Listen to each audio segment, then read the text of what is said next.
తన మేనకోడలు స్వాతిని దారుణంగా నరికి హత్య చేసిన మహేందర్ రెడ్డిని దారుణంగా శిక్షించాలని ప్రభుత్వం స్పందించి తమ కుటుంబానికి న్యాయం చేయాలంటున్న మృతురాలి మామని అడిగి మరిన్ని వివరాలు మా ప్రతినిధి రమేష్ అందిస్తారు.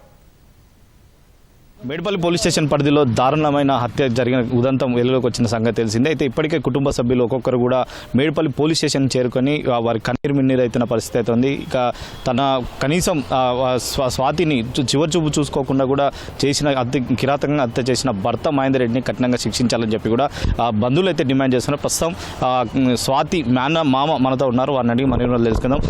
మీకు ఈ ఘటనకు సంబంధించి కూడా నిజంగా ఒక బాధాకరమైన ఘటన అని చెప్పవచ్చు. ఈ ఘటనలో మీరు ప్రధానంగా అంటే ఈ విషయం ఎప్పుడు తెలిసింది, అంటే గతంలో మహేందర్ రెడ్డి కానీ స్వాతి కానీ గొడవలు ఉన్నట్టు మీ దృష్టికి ఏమన్నా వచ్చిందా? అతను మ్యారేజ్ చేసుకున్న సంది ఆల్రెడీ టార్చర్ పెట్టడం మాకు చెప్పింది. కాకపోతే మేము కలిసి ఉంటారులే, చేసుకురు కదా, మ్యారేజ్ చేసుకురు కదా, బాగుంటే బాగుంటుంది అని చెప్పి మేము కూడా ఆశించినాం. కాకపోతే అతను చేసుకున్నప్పటి నుంచి టార్చరే పెడుతున్నాడు. ఆల్రెడీ 2-3 సార్లు గొడవలు అయితే ఆల్రెడీ అడిగినాం, తోలుకొచ్చినాం, మాట్లాడి పంపించేసిన తర్వాత కూడా అతను కొట్టడం జరుగుతుంది. ఏదాని గురించి అంటే చెప్పట్లేదు. మేము ఆల్రెడీ ఇంటికి తోలిచ్చిపోయింది ఒకసారి, తోలుకపోతే మళ్ళీ మేము ఆల్రెడీ మాట్లాడినాం. తోలుకొచ్చి ఏదాని గురించి నొల్లి అవుతుందంటే ఏం లేదు, ఆమె ఇట్లా అన్నది అట్లా అన్నది అని అంటాడు. ఆమె ఏమంటే నేమనలేను, ఆయన కావాలని నన్ను కొడుతుండు.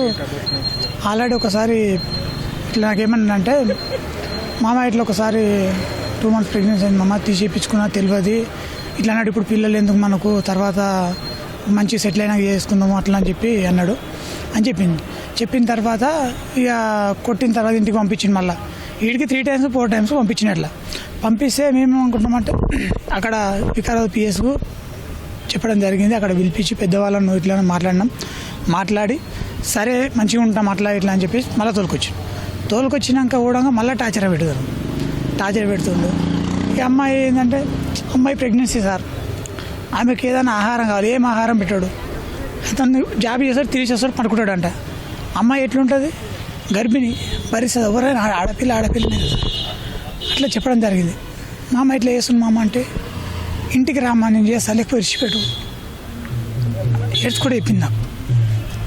చెప్తే నేను సరే అమ్మా నేను పెళ్ళి చేస్తా విడిచిపెట్టంటే, మామ ఇట్లా ప్రెగ్నెన్సీ ఉన్నా మామ, ఇట్లా నేను ఇక చాలా బతుక మేము మాట వెళ్ళాను ఇట్లా అయిందని అన్న తర్వాత మాకు ఈరోజు 3:30 గట్రా కాల్ చేసేసాను. కాల్ చేసి ఇట్లా చనిపోయిందంటే ఎట్లా అంటే చనిపోయింది కానీ ఇట్లా చనిపోయింది వచ్చి ఇట్లా డీటెయిల్స్ అయితే పోలీసు వాళ్ళు చెప్పారు. ఇట్లా కోసి ఇట్లా ముక్కలు చేసి చేతులు తల భాగం కాళ్ళు తీసేసి మూసినదిలో పడేసి, అటువంటి వాడు ఎక్కడ ఇలాంటి ఇంకోటి కాకూడదు. మా కోడలు అసలు పరిస్థితి ఎవరు రాకూడదు. ఖచ్చితంగా అతనికి శిక్ష పడాలి, ఏ ఆడపిల్లకి అలా కాకూడదని కోరుకుంటున్నాను. ప్రేమ వివాహం సంబంధించి ఇంట్లో కుటుంబ సభ్యులు మీరు ఒప్పుకున్నారా, లేకపోతే అవతల వాళ్ళ కుటుంబ సభ్యులు? ఒప్పుకోలేము సార్, ఫస్ట్ ఒప్పుకోకుండా ఆల్రెడీ వాళ్ళు మ్యారేజ్ చేసుకున్న తర్వాత కూడా వాళ్ళ అమ్మ వాళ్ళు టార్చర్ పెట్టారు, క్యాష్ పరంగా టార్చర్ పెట్టారు. అమ్మాయిని పెడితే ఇంటి ఉండొద్దు, నేను చేసుకుని ఎక్కడైనా పోయి బయట బతకండి అట్లా ఇట్లా అని చెప్పాను. ఆల్రెడీ అబ్బాయికి కాంటాక్ట్ ఉంది, వాళ్ళ మమ్మీ అందరికీ తెలుసు, కాంటాక్ట్ ఉంది, మాట్లాడుతున్నారు. అంతా మీదకి వచ్చేసరికి మాకు తెలియదు అంటారు. కానీ ఆల్రెడీ తల్లిదండ్రులు వాళ్ళందరూ కాంటాక్ట్ ఉండి మాట్లాడుకుంటారు. అమ్మాయిని ఇక్కడ తీసుకొచ్చిన తర్వాత వాళ్ళు ఫోన్లు అన్నీ మాట్లాడుకుంటారు. వాళ్ళు ప్లాన్ ప్రకారమే ఆల్రెడీ వాళ్ళు చేశారు సార్. కాకపోతే ఇప్పుడు తప్పించుకోవడం చేస్తుండ్రు. కానీ ఎట్టు పరిస్థితుల్లో నిందితుడికి ఖచ్చితంగా శిక్ష పడాలి. ఇటువంటి ఆడపి ఇప్పుడు చాలామంది ఉన్నారు సార్, ఇప్పుడు చాలామంది చూస్తున్నాం. సింపుల్గా అయిపోయింది ఏంటంటే చేస్తున్నాంలే ఎవరేం చేస్తారులే అన్న ఆలోచన మీద చాలామంది చేస్తారు. ఇది ఏం వేస్తుంటాను చూసి ఇంకోటి కూడా వేస్తాడు. అట్లా కాకుండా ఖచ్చితంగా శిక్షించాలని కోరుతున్నాం సార్. రేవంత్ రెడ్డి గారు కూడా కోరుతున్నాం. ఇలాంటివి చాలా అవుతున్నాయి.